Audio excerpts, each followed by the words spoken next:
Welcome. Sangeeta Bhalsingh या माझ्या YouTube चॅनलवर तुम्हा सर्वांचे हार्दिक स्वागत. अर्थशास्त्र इयत्ता 12वीची प्रश्नपत्रिका आहे. त्याची उत्तरं कशी लिहायची ते आपण पाहूया.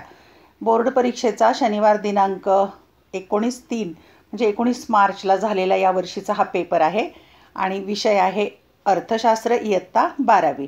आपण उत्तरं कशी लिहायची ते पाहूया आणि यावरून तुम्हाला कळेल की तुम्ही काय लिहिलं आहे उत्तरपत्रिकेत आणि त्याला किती गुण मिळतील त्याचा अंदाज तुम्हाला करता येईल. 80 गुणांची ही प्रश्नपत्रिका आहे. सूचना वाचून त्याची अंमलबजावणी करायची आहे.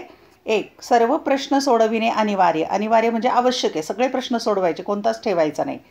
2. आवश्यक त्या ठिकाणी कोष्टके किंवा आकृत्या काढा. म्हणजे ज्या उत्तरामध्ये आकृती आहे, कोष्टक किंवा तक्ता आहे तो काढायचाच. 3. उजव्या बाजूचे अंक प्रश्नांचे पूर्ण गुण दर्शवतात.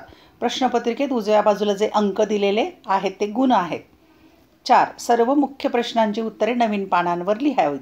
ही महत्त्वाची सूचना आहे सगळ्यात की नवीन प्रश्न नवीन पानावर सोडवायचा. उपप्रश्न नवीन पानावर नाही घ्यायचा, पण मुख्य प्रश्न जो आहे तो नवीन पानावरच घ्यायचा आहे. आणि सर्वात महत्त्वाची ही सूचना मी देते की व्हिडिओ लेक्चर 6 प्रश्नांचं खूप मोठं होईल, म्हणून मी या व्हिडिओ लेक्चरचे 2 भाग केलेत. म्हणजे प्रश्नपत्रिकेच्या उत्तराचे 2 भाग होतील. भाग 1 हे व्हिडिओ लेक्चर आहे, यात 1 ते 3 प्रश्न सोडवलेत. पुढच्या दुसऱ्या भागात व्हिडिओ लेक्चरमध्ये मी प्रश्न क्रमांक 4 ते 6 घेणार आहे. चला तर पाहूया.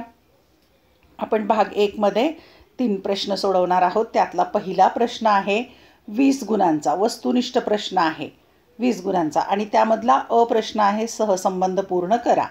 त्याला 5 गुण आहेत. 5 सहसंबंध पूर्ण करायचे. क्रमांक 1 स्थूल अर्थशास्त्र रिकामी चौकट आणि सूक्ष्म अर्थशास्त्राचा संबंध किंमत सिद्धांत. तर स्थूल अर्थशास्त्राचा संबंध कशाशी येईल? उत्पन्न सिद्धांत. उत्पन्न आणि रोजगार सिद्धांत असं लिहिलं तरी चालेल किंवा उत्पन्न सिद्धांत लिहिलं तरीसुद्धा चालेल.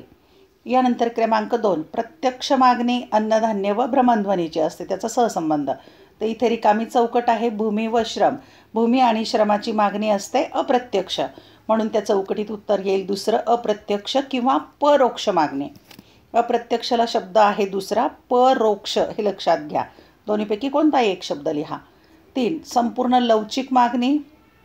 याचा अर्थ इलेस्टिसिटी ऑफ डिमांड अनंत आहे. मग इथे रिकामी चौकट आहे. ईडी बरोबर किती आहे? 1. म्हणजे 1 याचा अर्थ काय? एकक लवचिक मागणी, म्हणून तिथे चौकटीमध्ये उत्तर येणार आहे एकक लवचिक मागणी. यानंतर क्रमांक पुढचा पाहूया आपण. 4 उत्पादन पद्धत, त्याला मालसाठा पद्धत असंही म्हणतात. मग रिकामी चौकट, त्याला घटक पद्धतीचा संबंध. मग रिकाम्या चौकटीच्या ठिकाणी उत्तर येणार आहे उत्पन्न पद्धत. उत्पादन पद्धत मालसाठा पद्धत आणि उत्पन्न पद्धत घटक पद्धत. हे झालं चौथं उत्तर.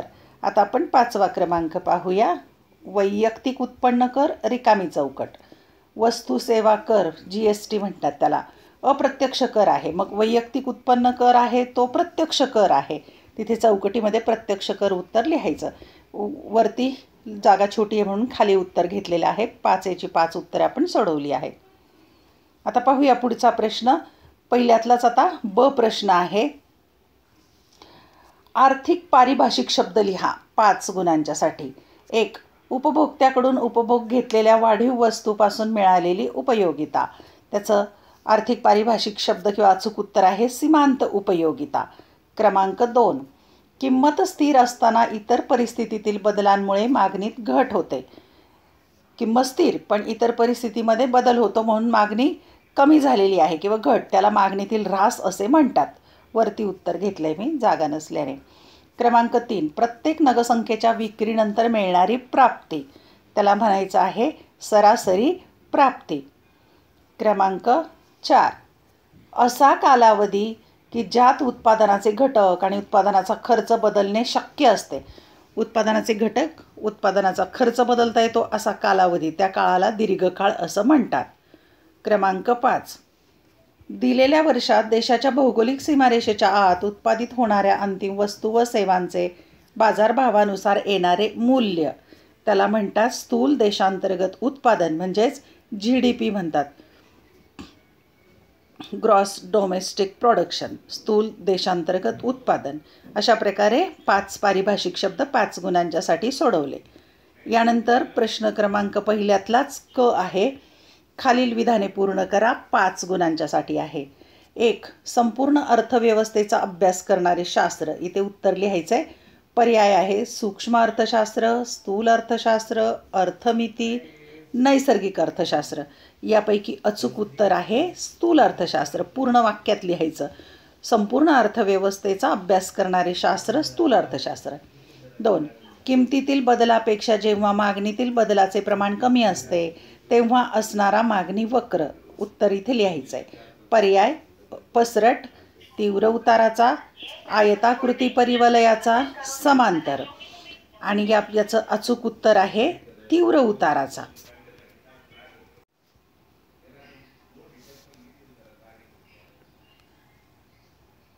तिसरं विधान आहे वस्तूची विक्री वाढविण्यासाठी करावा लागणारा खर्च. त्याचं उत्तर इथे लिहायचं आहे. पर्याय एकूण खर्च, सरासरी खर्च, सीमांत खर्च आणि विक्री खर्च. याचं अचूक उत्तर आहे विक्री खर्च.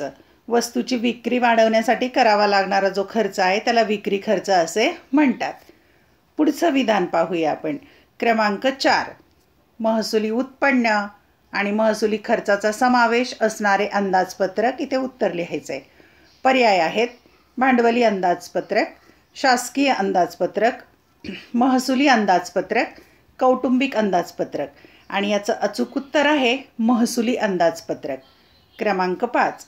वस्तूची आयात करून त्यावर प्रक्रिया करून जेव्हा निर्यात केली जाते तेव्हा टिंबटिंब त्याला कोणता व्यापार म्हणतात? पुनर्निर्यात व्यापार, आयात व्यापार, निर्यात व्यापार, राष्ट्रीय व्यापार. याचं अचूक उत्तर आहे पुनर्निर्यात व्यापार. पुनर्निर्यात याचा अर्थ वस्तूची आयात करायची आणि मग त्यावर प्रक्रिया करायची आणि ती वस्तू पुन्हा निर्यात करायची. त्याला पुनर्निर्यात म्हणजे पुन्हा निर्यात व्यापार असं म्हणतात. प्रश्न क्रमांक ड आहे. प्रश्न आपण पहिलाच अभ्यासत आहोत अजून. ड. विधाने व तर्क प्रश्न 5 आहेत. 5 गुणांचे 5 विधान 5 तर्क आहेत. 1. विधान अ. सीमांत उपयोगिता घटत जाते. तर्क विधान ब. एकूण उपयोगिता घटत्या दराने वाढते. आता हा प्रश्न सोडवताना या दोन्ही विधानांच्या मध्ये एकमेकांच्यात कोरिलेशन काय संबंध आहे तो विचार करायचा. सत्य आहेत की असत्य आहेत ते पण पाहायचं आणि ते विधानं एकमेकांशी संबंधित आहेत किंवा नाहीत हा पण विचार करायचा. त्यासाठी पर्याय दिलेले आहेत. अ. विधान अ सत्य आहे पण तर्कविधान ब असत्य आहे. ब. विधान अ असत्य आहे पण तर्कविधान ब सत्य आहे. क. दोन्ही विधाने सत्य असून ब विधान हे अ विधानाचे बरोबर स्पष्टीकरण करते. आणि ड दिलाय पर्याय. दोन्ही विधाने सत्य असून ब विधान हे विधान अचे योग्य स्पष्टीकरण नाही. आणि याचं अचूक उत्तर आहे ड की दोन्ही विधानं सत्य आहेत. दोन्ही विधानं सत्य आहेत की सीमांत उपयोगिता घटत जाते, एकूण उपयोगिता घटत्या दराने वाढते. दोन्ही सत्य. पण ब विधान हे अचे योग्य स्पष्टीकरण नाही म्हणजे दोन्हींच्या मध्ये संबंध नाही असा याचा अर्थ होतो. म्हणून ड हा पर्याय बरोबर आहे. क्रमांक 2चं विधान पाहूया आपण. विधान अ. किमतीतील वाढ ही वस्तूचा पुरवठा कमी करते. आता हे विधान किमतीतील वाढ, किंमत वाढली की वस्तूचा पुरवठा कमी होतं हे विधान चुकलेलं आहे. तर्कविधान ब. किंमत वाढली असता विक्रेत्याला जास्त नफा मिळतो हे विधान बरोबर आहे. मग पर्यायांच्या मध्ये शोधू आपण. विधान अ सत्य आहे पण तर्कविधान ब असत्य आहे. विधान अ असत्य आहे पण तर्कविधान ब सत्य आहे. क. दोन्ही विधाने सत्य असून ब विधान हे अ विधानाचे बरोबर स्पष्टीकरण करते. ड. दोन्ही विधाने सत्य असून ब विधान हे विधान अचे योग्य स्पष्टीकरण नाही. आता पहिलं विधान चूक आहे, दुसरं बरोबर आहे म्हणून पर्याय आहे ब.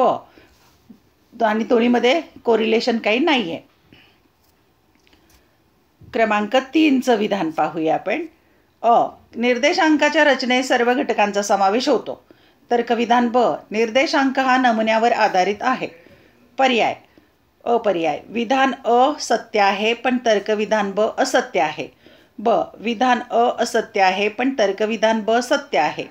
क. दोन्ही विधाने सत्य असून ब विधान हे अ विधानाचे बरोबर स्पष्टीकरण करते.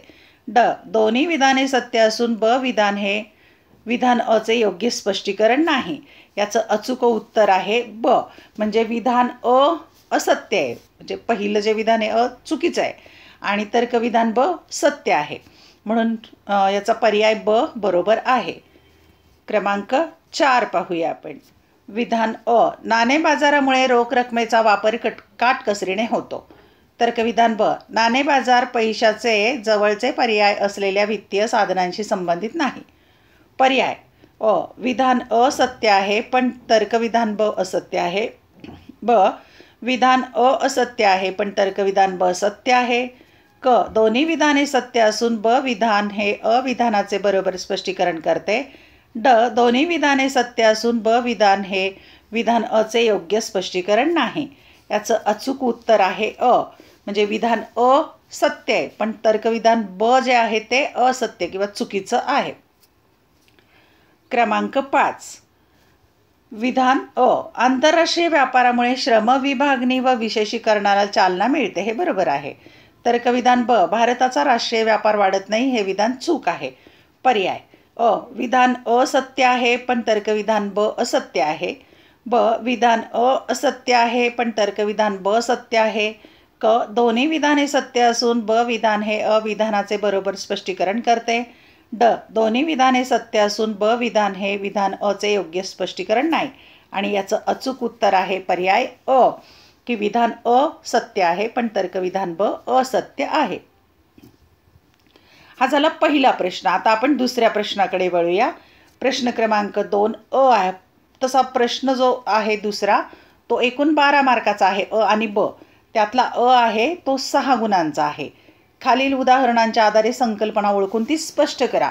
आणि कोणत्याही 3च संकल्पना सोडवायच्या. 5 दिलेल्या आहेत, 3 सोडवायच्या. म्हणजे आपल्याला एका संकल्पनेसाठी 2 गुण आहेत. मग संकल्पना ओळखायला 1 गुण आणि त्याचं स्पष्टीकरण करण्याला 2रा गुण असेल. 1. आशाने एका विशिष्ट उद्योगातील वैयक्तिक उत्पन्नाची माहिती गोळा केली. 2. मिठाच्या किमतीमध्ये 10% वाढ झाली तरी रमेशने मिठाच्या मागणीत कोणताही बदल केला नाही. 3. 4,000 किलोग्रॅम तांदूळ उत्पादनापैकी शेतकऱ्याने 40 रुपये दर असताना 1,000 किलोग्रॅम तांदूळ बाजारपेठेत विक्रीस आणला. 4. शोभाने देशातील 2019-20 या आर्थिक वर्षातील सर्व अंतिम वस्तू व सेवांच्या आर्थिक मूल्यासंबंधी माहिती गोळा केली.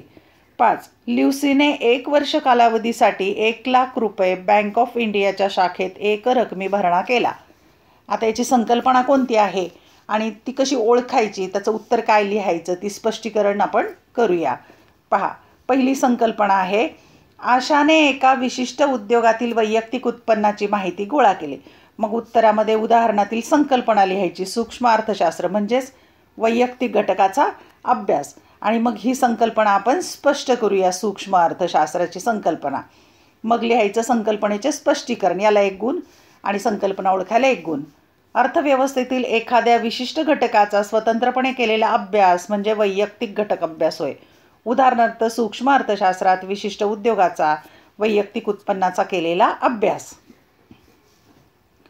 दुसरी संकल्पना आहे क्रमांक 2. मिठाच्या किमतीमध्ये 10% वाढ झाली तरी रमेशने मिठाच्या मागणीत कोणताही बदल केला नाही.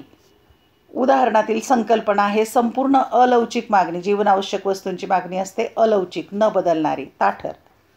आता एवढं लिहिलं की 1 मार्क मिळेल. संपूर्ण अलौकिक मागणी हा शब्द लिहिला की 1 गुण मिळेल.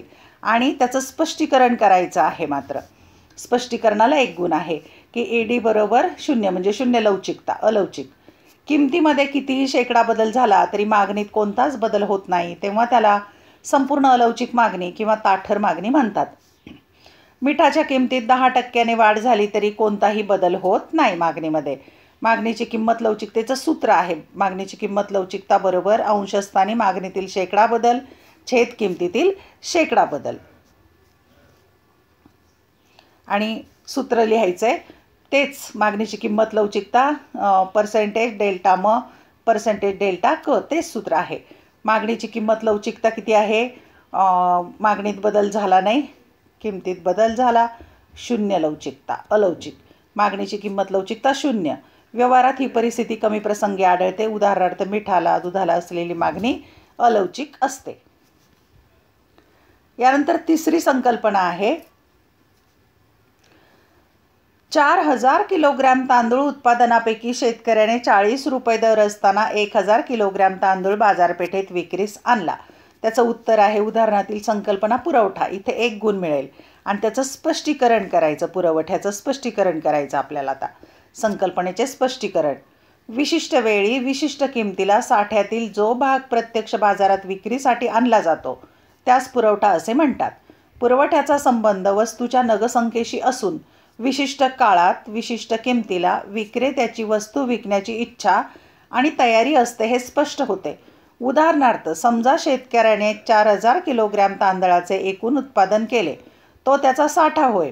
या साठ्यातील प्रति किलोग्रॅम 40 रुपये दराने 1,000 किलोग्रॅम तांदूळ विक्रीसाठी बाजारात आणला तर 1,000 किलोग्रॅम तांदूळ हा बाजारातील प्रत्यक्ष पुरवठा होय. क्रमांक 4. शोभाने देशातील 2019-20 या आर्थिक वर्षातील सर्व अंतिम वस्तू व सेवांच्या आर्थिक मूल्यांसंबंधी माहिती गोळा केली. उत्तर. उदाहरणातील संकल्पना आहे राष्ट्रीय उत्पन्न किंवा राष्ट्रीय उत्पन्नाचे उत्पादन पद्धतीने केलेले मापन. त्याचं स्पष्टीकरण करूया आपण. संकल्पनेचे स्पष्टीकरण. विशिष्ट आर्थिक वर्षातील उत्पादित झालेल्या सर्व अंतिम वस्तू आणि सेवांच्या आर्थिक मूल्यांची बेरीज करून राष्ट्रीय उत्पन्नाचे केलेले मापन म्हणजे राष्ट्रीय उत्पन्नाचे उत्पादन पद्धतीने केलेले मापन होय. पुढची संकल्पना आहे 5वी शेवटची. ल्युसीने 1 वर्ष कालावधीसाठी 1,00,000 रुपये बँक ऑफ इंडियाच्या शाखेत एकरकमी भरणा केला. उत्तर. उदाहरणातील संकल्पना आहे मुदत ठेव. त्याला फिक्स्ड डिपॉझिट असं म्हणतात. मुदत ठेव लिहिलं की 1 गुण मिळेल. त्याचं स्पष्टीकरण करायचं आहे. संकल्पनेचे स्पष्टीकरण. मुदत ठेव हा ठेवीचा असा प्रकार आहे की ज्यात बचतदार ठराविक कालावधीसाठी निश्चित रक्कम व्यापारी बँकेत ठेवींच्या स्वरूपात ठेवतो व तो या ठेवीतील रक्कम ठरवून दिलेल्या कालावधीनंतर काढू शकतो. त्याला मुदत ठेव असं म्हणतात. प्रश्न क्रमांक त्यातलाच ब आहे. आता दुसऱ्यातलाच फरक स्पष्ट करा. कोणतेही 3 म्हणजे 6 गुणांना आहे. एका फरकाला 2 गुण आहेत. क्रमांक 1 विभाजन पद्धत आणि राशी पद्धत. 2 संमिश्र कंसामध्ये पूरक मागणी आणि स्पर्धात्मक मागणी. आता मुलांना एक सूचना आहे की हा जो दुसरा प्रकार आहे इथे प्रिंटिंग दोष किंवा छपाईचा काही दोष झाला असेल म्हणून चुकलेला आहे. कारण संमिश्र हा वेगळा प्रकार आहे मागणीचा, पूरक हा एक वेगळा प्रकार आहे आणि स्पर्धात्मक मागणी हा वेगळा प्रकार आहे. मग तुम्ही ज्या विद्यार्थ्यांनी हा प्रश्न सोडवायचा प्रयत्न केला आहे त्यांना कदाचित 2 गुण मिळतील. किंवा तुम्ही संमिश्रण स्पर्धात्मकमधला फरक लिहिला किंवा पूरक आणि स्पर्धात्मकमधला लिहिला तरी चालेल. म्हणून मी ते तीनही फरक घेतलेले आहेत. संमिश्र, पूरक आणि स्पर्धात्मक मागणीचा फरक आपण उत्तरात घेतला आहे. 3 एकूण प्राप्ती आणि सीमांत प्राप्ती. 4 किंमत निर्देशांक आणि संख्यात्मक निर्देशांक. 5 अंतर्गत कर्ज आणि बाह्य कर्ज. चला तर आपण यातला फरक पाहूया. पहिला फरक आहे विभाजन पद्धत एका भागात घ्यायचं, दुसऱ्या भागात राशी पद्धत. आणि अर्थ लिहायला 1 गुण असतो आणि फरकाचा दुसरा मुद्दा लिहिला की त्याला 1 गुण. तुम्ही फरकाचे 4 मुद्दे लिहिले तर 4 गुण मिळणार नाहीत. एका मुद्द्याला 1 गुण. म्हणून 2 मुद्दे लिहा. फार जर वाटत असेल चुकतंय आपलं तरच तिसरा मुद्दा लिहा. अर्थ लिहूया. विभाजनच्या भागामध्ये संपूर्ण अर्थव्यवस्थेचे लहानात लहान आर्थिक घटकांमध्ये विभाजन करून त्यांचा तपशीलवार अभ्यास करण्यासाठी सूक्ष्म अर्थशास्त्राद्वारे वापरली जाणारी पद्धत म्हणजे विभाजन पद्धत होय. राशीच्या भागात लिहायचं. संपूर्ण अर्थव्यवस्थेतील लहानात लहान आर्थिक घटकांच्या बेरीजेच्या स्वरूपातील एकूण परिमाणाचा अभ्यास करण्यासाठी स्थूल अर्थशास्त्राद्वारे वापरली जाणारी पद्धत म्हणजे राशी पद्धत होय. दुसरा मुद्दा आहे स्वरूप. आर्थिक चलांच्या व्यक्तिगत परिमाणांच्या अभ्यासासाठी विभाजन पद्धतीचा वापर केला जातो. आर्थिक चलांच्या समुच्चयात्मक परिमाणांच्या अभ्यासासाठी राशी पद्धतीचा वापर केला जातो. 2 गुणांच्यासाठी असा फरक लिहायचा. पुढचा फरक आहे जो मी सांगितलं तुम्हाला संमिश्र, पूरक आणि स्पर्धात्मक मागणीमधला. त्यातलं पहिलं घेतलं आहे मी पूरक मागणी. जेव्हा एखाद्या वस्तूची मागणी इतर कोणत्याही वस्तूबरोबर केली जाते तेव्हा त्यास पूरक मागणी असं म्हणतात. पूरक मागणीला संयुक्त मागणी असेही म्हणतात. विशिष्ट गरज पूर्ण करण्यासाठी 2 किंवा अधिक वस्तूंची एकत्रित मागणी केली जाते तेव्हा ती अस्तित्वात येते. उदाहरणार्थ शाई पेन आणि शाईची मागणी, कार आणि इंधनाची मागणी इत्यादी. हे पूरक मागणी झाली. यानंतरचा प्रकार आहे संमिश्र मागणी. एका वस्तूची मागणी अनेक उपयोगांसाठी केली जाते तेव्हा त्या संमिश्र मागणी असे म्हणतात. उदाहरणार्थ विजेची मागणी. याची मागणी वेगवेगळ्या उपयोगांसाठी जसे विद्युत दिवे, पंखा, धुलाई यंत्र इत्यादीसाठी केली जाते. आणि पुढची मागणी आहे स्पर्धात्मक मागणी. व्याख्या लिहायची. स्पर्धात्मक मागणीची ही अशी वस्तूंची मागणी असते जी एकमेकांना पर्याय असतात. आणि त्याचं उदाहरण लिहायचं. चहा आणि कॉफी, साखर आणि गूळ इत्यादी. कोणतेही 2 फरक लिहा. पुढचा फरक आहे एकूण प्राप्ती आणि सीमांत प्राप्ती. त्यातलं पहिलं एकूण प्राप्तीचा अर्थ लिहूया आपण. वस्तूच्या विक्रीनंतर उद्योग संस्थेला मिळणारी एकूण रक्कम म्हणजे एकूण प्राप्ती होय. हे उद्योग संस्थेचे एकूण उत्पन्न होय. पुढील सूत्राच्या सहाय्याने एकूण प्राप्ती मोजली जाते. सूत्र एकूण प्राप्ती बरोबर एकूण नगसंख्या गुणिले किंमत. याचं एक उदाहरण पण घेतलं आहे. समजा उद्योग संस्थेने 200 प्रमाणे 15 टेबलांची विक्री केली तर एकूण प्राप्ती किती? मग सूत्रात किमती टाकायच्या. एकूण प्राप्ती बरोबर एकूण नगसंख्या गुणिले किंमत. मग एकूण नगसंख्या आहे 15 टेबल आणि किंमत आहे 200 रुपये, म्हणून एकूण प्राप्ती झालेली 3000 रुपये. हे झालं एकूण प्राप्तीचा अर्थ आणि उदाहरण. आता पाहूया आपण सीमांत प्राप्ती. त्याचा अर्थ एका जादा नगसंख्येच्या विक्रीनंतर एकूण प्राप्तीत झालेली निव्वळ वाढ म्हणजे सीमांत प्राप्ती होय. खालील सूत्राच्या सहाय्याने सीमांत प्राप्ती काढली जाते. सीमांत प्राप्ती बरोबर अधिक एक नगसंख्येच्या विक्रीनंतरची प्राप्ती वजा एकूण प्राप्ती. उदाहरणार्थ समजा 20 टेबलाच्या विक्रीनंतर एकूण प्राप्ती 4000 रुपये असेल आणि 21व्या टेबलाच्या विक्रीनंतर एकूण प्राप्ती 4200 एवढी झाली असेल तर सीमांत प्राप्ती किती? सूत्र सीमांत प्राप्ती बरोबर अधिक एक नगसंख्येच्या विक्रीनंतरची प्राप्ती वजा एकूण प्राप्ती. मग 4200 वजा 4000 बरोबर सीमांत प्राप्ती 200 रुपये. अशा प्रकारे फरक लिहायचा. अर्थ उदाहरण असं लिहिलं तरी चालेल किंवा सूत्र. पुढचा फरक आहे किंमत निर्देशांक आणि संख्यात्मक निर्देशांक. अर्थ लिहूया आपण. चालू वर्षातील निरनिराळ्या वस्तूच्या किमतीची बेरीज आणि मूळ वर्षातील निरनिराळ्या वस्तूच्या किमतीची बेरीज यांच्या गुणोत्तराला 100ने गुणून मोजला जाणारा निर्देशांक म्हणजे किंमत निर्देशांक होय. चालू वर्षातील निरनिराळ्या वस्तूंच्या नगसंख्यांची बेरीज आणि मूळ वर्षातील निरनिराळ्या वस्तूंच्या नगसंख्यांची बेरीज यांच्या गुणोत्तराला 100ने गुणून मोजला जाणारा निर्देशांक म्हणजे संख्यात्मक निर्देशांक होय. फरकाचा मुद्दा लिहायचा. दुसरा सूत्र लिहायचं.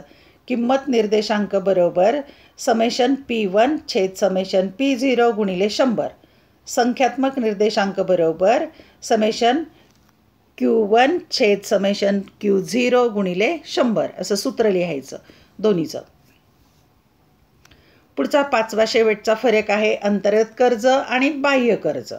अंतर्गत कर्ज, बाह्य कर्ज. पहिल्यांदा त्याची व्याख्या किंवा अर्थ लिहायचे. अंतर्गत कर्ज जेव्हा सरकार, देशातील नागरिक, बँका, मध्यवर्ती बँका, वित्तीय संस्था, औद्योगिक क्षेत्र इत्यादीकडून कर्ज घेतात तेव्हा त्यास अंतर्गत कर्ज म्हणून ओळखले जाते.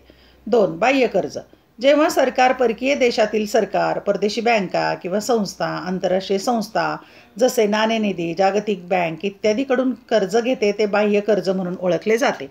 हा 1 गुणांच्यासाठी अर्थ लिहायचा दोन्हीचा.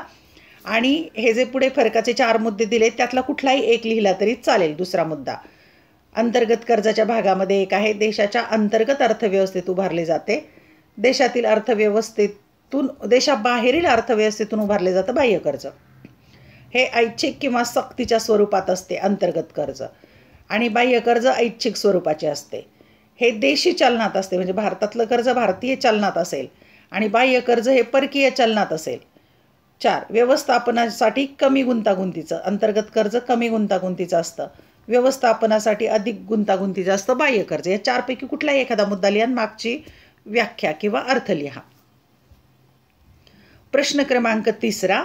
खालील प्रश्नांची उत्तरे लिहा. कोणतेही 3. 12 मार्क आहेत म्हणजे 4 गुणांच्यासाठी 1 प्रश्न. 3च लिहायचे फक्त. 4 त्रिक 12. 1. स्थूल अर्थशास्त्राची व्याप्ती स्पष्ट करा. 2. मक्तेदारीची कोणतीही 4 वैशिष्ट्ये स्पष्ट करा. 3. उपयोगितेची कोणतीही 4 वैशिष्ट्ये स्पष्ट करा. 4. राष्ट्रीय उत्पन्न मापनातील कोणत्याही 4 व्यावहारिक अडचणी स्पष्ट करा. आणि 5. मागणीची किंमत लवचिकता मोजण्याची गुणोत्तर पद्धती स्पष्ट करा. आपण याचं उत्तरे लिहूया प्रश्नांचं. चार चार गुणांच्यासाठी आहे. एक, स्थूल अर्थशास्त्राची व्याप्ती स्पष्ट करा. या तक्त्याच्या सहाय्याने दाखवलेली आहे.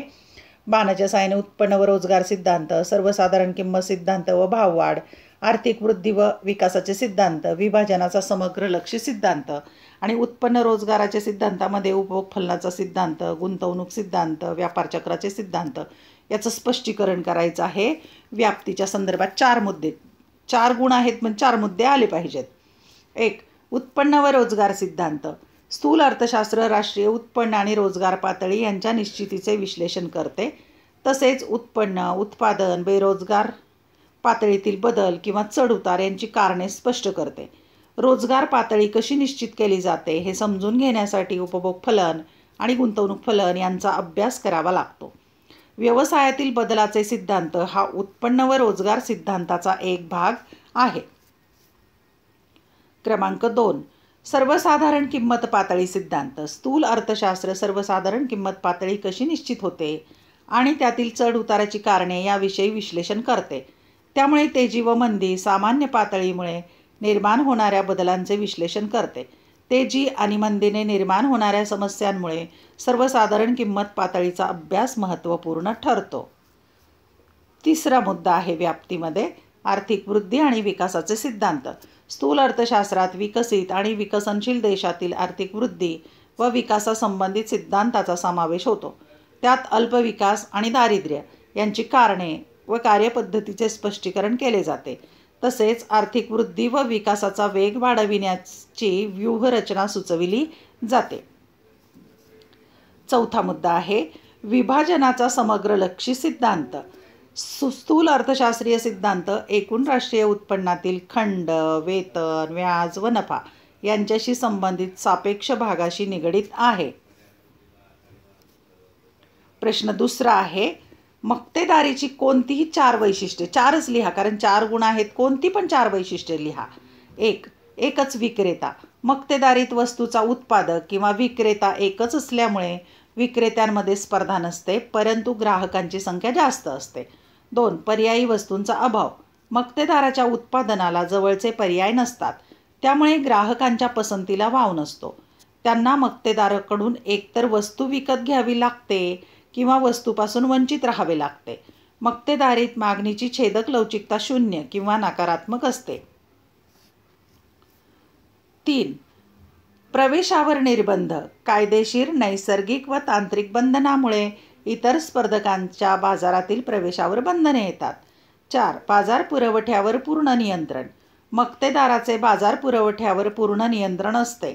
तो वस्तूचा एकमेव उत्पादक व विक्रेता असतो. 5. किंमतकर्ता. मक्तेदाराचे संपूर्ण बाजार पुरवठ्यावर नियंत्रण असते, त्यामुळे मक्तेदारी उद्योग संस्था स्वतःच्या मालाची किंवा उत्पादनाची किंमत निश्चित करते, त्यामुळे मक्तेदार हा किंमतकर्ता असतो. कोणतेही 4च मुद्दे लिहा, 4 गुणांच्यासाठी मी इथे 5 घेतलेत. पुढचा प्रश्न आहे उपयोगितेची कोणतीही 4 वैशिष्ट्ये स्पष्ट करा. इथे पण फक्त 4 वैशिष्ट्ये घ्या, 8-10 आहेत त्यातली कोणती पण 4 घ्या. पहिलं वैशिष्ट्य सापेक्ष संकल्पना. उपयोगिता ही स्थल व कालसापेक्ष संकल्पना आहे. ती स्थलपरत्वे व कालपरत्वे बदलत जाते. उदाहरणार्थ हिवाळ्यात लोकरीच्या कपड्यांमध्ये जास्त उपयोगिता जाणवते. समुद्रकाठापेक्षा बांधकामाच्या ठिकाणी वाळूमध्ये जास्त उपयोगिता जाणवते. नंबर 2. व्यक्तिनिष्ठ संकल्पना. उपयोगिता ही मानसशास्त्रीय संकल्पना आहे. उपयोगिता व्यक्तीनुसार बदलते. याचे कारण आवडीनिवडी, प्राधान्य, स्वभाव, पसंती, व्यवसाय इत्यादीमध्ये फरक असतो. उदाहरणार्थ डॉक्टरला स्टेथोस्कोपमध्ये उपयोगिता जाणवते, परंतु सर्वसामान्य व्यक्तीला जाणवत नाही. 3. उपयोगिता मागणीचा आधार. वस्तूमध्ये उपयोगिता असेल तरच व्यक्ती त्या वस्तूसाठी मागणी करेल. उदाहरणार्थ आजारी व्यक्तीला औषधामध्ये उपयोगिता जाणवते, म्हणून ती औषधाची मागणी करते. 4. उपयोगिता व उपयुक्तता यात फरक. उपयोगिता म्हणजे वस्तूच्या अंगी असणारी मानवी गरज भागविण्याची क्षमता आहे, तर उपयुक्तता म्हणजे वस्तूचे उपयोग मूल्य होय. उदाहरणार्थ उपभोक्त्याला दुधामध्ये उपयोगिता व उपयुक्तताही जाणवते, मात्र व्यसनी व्यक्तीला दारूमध्ये उपयोगिता जाणवते, परंतु उपयुक्तता जाणवत नाही. 5. उपयोगिता व आनंद यात फरक. वस्तूमध्ये उपयोगिता असली तरी त्यापासून उपभोक्त्याला आनंद मिळतोच असे नाही. उदाहरणार्थ, आजारी व्यक्तीला इंजेक्शनमध्ये उपयोगिता जाणवते कारण त्यामुळे आजार बरा होतो, पण त्यापासून त्याला आनंद मिळतोच असे नाही. मी 5 घेतलेले आहेत मुद्दे, तुम्ही 4 कोणतेही लिहू शकता. पुढचा प्रश्न आहे 4था. राष्ट्रीय उत्पन्न मापनातील कोणत्याही 4 व्यावहारिक अडचणी स्पष्ट करा. राष्ट्रीय उत्पन्न मापनाच्या अडचणी व्यवहाराच्या बऱ्याच आहेत, 7-8 आहेत मुद्दे.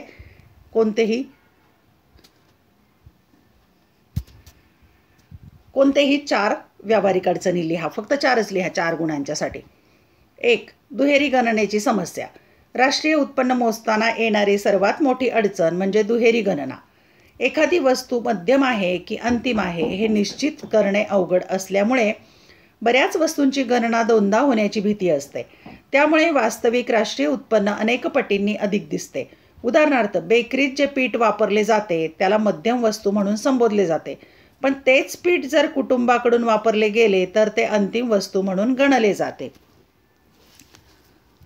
दुसरी अडचण आहे अमौद्रिक क्षेत्राचे अस्तित्व. भारतासारख्या विकसनशील देशात मोठ्या प्रमाणावर अमौद्रिक क्षेत्र अस्तित्वात आहे. शेती व्यवसाय अजूनही उदरनिर्वाहासाठी केला जातो. शेती उत्पादनाचा बराच मोठा भाग वैयक्तिक उपभोगासाठी वापरला जातो. तसेच उत्पादनाच्या काही भागाचा इतर वस्तू आणि सेवांच्या बदल्यात विनिमय केला जातो. अशा उत्पादनाचे आणि उपभोगाचे मापन राष्ट्रीय उत्पन्नात केले जाऊ शकत नाही. क्रमांक 3. अपुरी आणि अविश्वसनीय सांख्यिकी आकडेवारी. विकसनशील देशात उत्पादन आणि खर्चाविषयी पुरेशी आणि अचूक माहिती उपलब्ध नसते. शेती, मत्स्य व्यवसाय, पशुपालन, वन उत्पादने, किरकोळ व्यावसायिक, बांधकामावरील कामगार, छोटे व्यावसायिक इत्यादीच्या उत्पन्नासंबंधीची अचूक व विश्वासार्ह माहिती उपलब्ध नसते. उत्पन्न पद्धतीने राष्ट्रीय उत्पन्नाचे मापन करताना अनर्जित उत्पन्नासंबंधीची माहिती, ग्रामीण व शहरी भागातील उपभोग आणि गुंतवणुकीचा खर्च यांची देखील माहिती उपलब्ध नसते. त्यामुळे राष्ट्रीय उत्पन्नाची नेमकी आकडेवारीच उपलब्ध होत नाही. क्रमांक 4. निरक्षरता आणि अज्ञान. विकसनशील देशात बहुतांश छोटे उत्पादक निरक्षर आणि अज्ञानी असतात. त्यामुळे ते आपल्या उत्पादनासंबंधीच्या नोंदी ठेवू शकत नाहीत, म्हणून स्वतःच्या उत्पादनाची किंवा उत्पादन मूल्याची माहिती देऊ शकत नाहीत. म्हणजे त्यांच्या उत्पादनाचे किंवा अर्जित उत्पन्नाचे अंदाज व्यक्त केले जातात. 4 मुद्दे स्पष्ट झाले. 5वा प्रश्न आहे मागणीची किंमत लवचिकता मोजण्याची गुणोत्तर पद्धत स्पष्ट करा. गुणोत्तर पद्धत किंवा शेकडा पद्धत स्पष्ट करायची आहे. उत्तर लिहायचं. 1. अल्फ्रेड मार्शल यांनी मागणीची किंमत लवचिकता मोजण्याची गुणोत्तर पद्धत स्पष्ट केली. या पद्धतीला शेकडेवारी पद्धत असेही म्हणतात. 2. या पद्धतीत मागणीतील शेकडा बदलाला किमतीतील शेकडा बदलाने भाग देऊन वस्तूच्या मागणीची लवचिकता मोजली जाते. 3. गुणोत्तर पद्धतीचा वापर करून मागणीची लवचिकता मोजण्यासाठी पुढील सूत्राचा वापर केला जातो. मागणीची लवचिकता बरोबर डेल्टा म छेद म गुणिले क छेद डेल्टा क. हा त्रिकोणला डेल्टा असं म्हणतात. आणि यावरून उदाहरण पाहू आपण. गुणोत्तर पद्धत पुढील उदाहरणाद्वारे स्पष्ट करता येते. आता या तक्त्यामध्ये वस्तूची मागणी व किंमत आणि मूळ मागणी आणि किंमत दोन्ही घेतले. मूळ पण घेतले, नवीन पण घेतले आणि बदल झालेला काय घेतला आहे. पहिल्यामध्ये वस्तूची मागणी आहे किलोमध्ये, वस्तूची किंमत आहे रुपयामध्ये. आता मूळ मागणी आहे 10 किलोची, त्याला म म्हटलं आहे.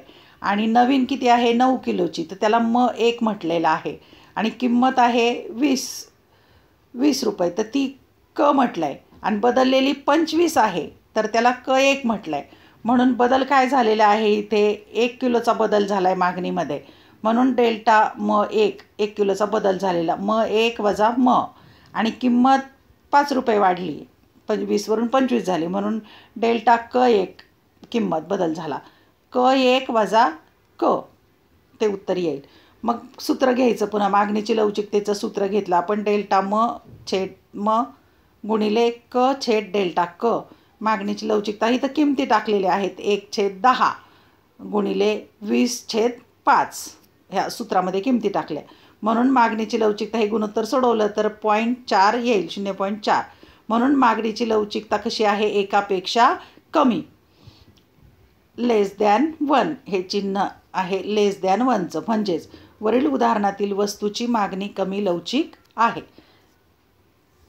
अशा प्रकारे आपण 1 ते 3 प्रश्न सोडवलेले आहेत. पुढील भाग दुसरा येईल, त्या व्हिडिओ लेक्चरमध्ये प्रश्न क्रमांक 4 ते 6 आपण घेणार आहोत. धन्यवाद. व्हिडिओ लेक्चर आवडल्यास चॅनल सबस्क्राईब करा, बेल आयकॉन प्रेस करा, म्हणजे नवीन व्हिडिओ पोस्ट केल्याचं नोटिफिकेशन तुम्हाला मिळेल. 12वीच्या विद्यार्थ्यांचा हा पेपर जरी झालेला असेल तरी पण तुम्ही चेक करू शकता तुमचं किती बरोबर आलं आहे किंवा कुठे चुकलेलं आहे ते यावरून कळेल. अभ्यासासाठी शुभेच्छा.